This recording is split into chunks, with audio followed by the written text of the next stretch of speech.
কুতুব মিনার, দিল্লির আকাশে ৮০০ বছরের বিস্ময়।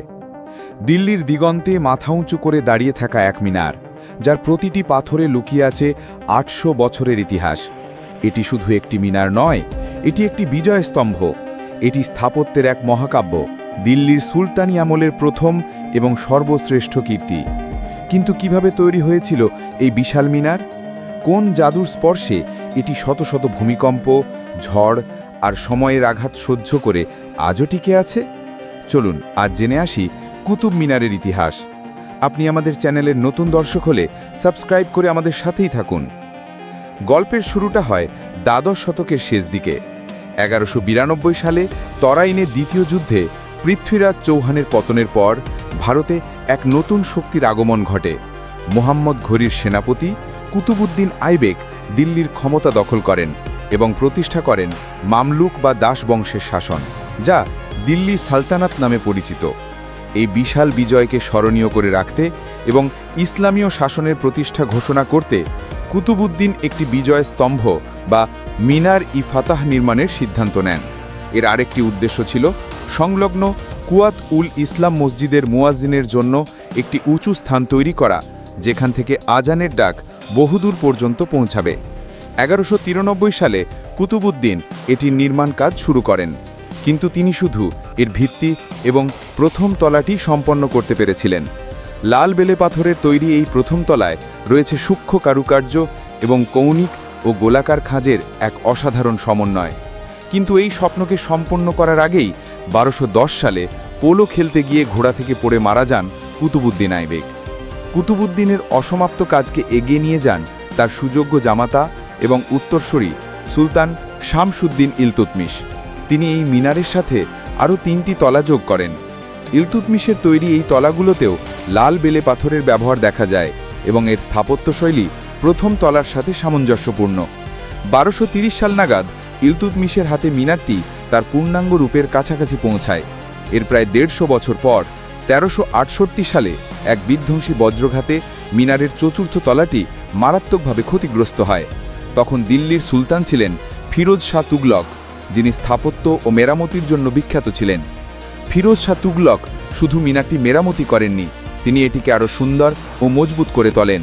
তিনি ক্ষতিগ্রস্ত চতুর্থ তলার পরিবর্তে দুটি নতুন তলা নির্মাণ করেন, পঞ্চম ও ষষ্ঠ তলা। এই দুটি তলা তৈরিতে তিনি লাল বেলে পাথরের পাশাপাশি সাদা মার্বেলেরও ব্যবহার করেন, যা মিনারের চূড়াকে এক নতুন সৌন্দর্য দান করে। কুতুব মিনার শুধুমাত্র একটি উঁচু কাঠামো নয়, এর স্থাপত্যে ভারতীয় কারিগরদের দক্ষতার সাথে পারস্য ও মধ্য এশিয়ার শৈলীর এক অপূর্ব মিশ্রণ ঘটেছে।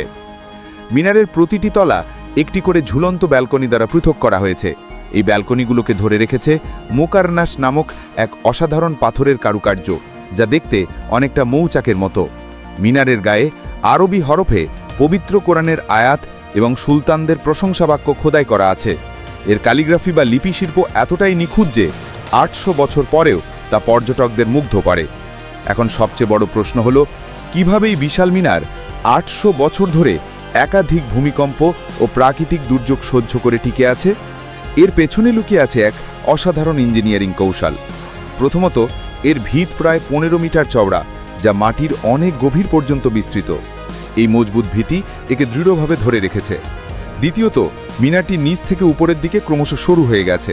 এর ফলে এর মধ্যাকর্ষণ কেন্দ্র অনেক নিচে থাকে, যা একে ভূমিকম্পের সময় স্থিতিশীল রাখতে সাহায্য করে। তৃতীয়ত, এর নির্মাণে ব্যবহৃত লাল বেলে পাথর ও মর্টারের মিশ্রণ একে সময়ের সাথে আরও শক্তিশালী করে তুলেছে। এছাড়াও বিভিন্ন সময়ে সুলতান সিকান্দার লোদি এবং ব্রিটিশ সরকারের মেজর রবার্ট স্মিথ এর সংস্কার ও মেরামতির কাজ করিয়েছেন, যা একে আরও মজবুত করেছে।